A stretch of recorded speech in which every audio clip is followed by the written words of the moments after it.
Şimdi çatı katında inziva vakti, nerede aranacak aklının hakkı?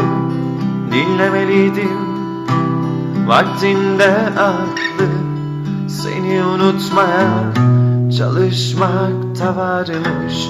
Maalesef bana bıraktıklarında teselli avında, demek ki elleri boş dönmekte varmış. Bu günleri görmekte varmış. Yarın hatırımı sorsan ne olur?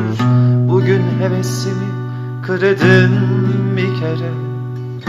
Gitme dememle kalsan ne olur?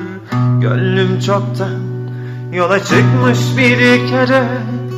Yarın hatırımı sorsan ne olur? Hevesimi kırdın bir kere.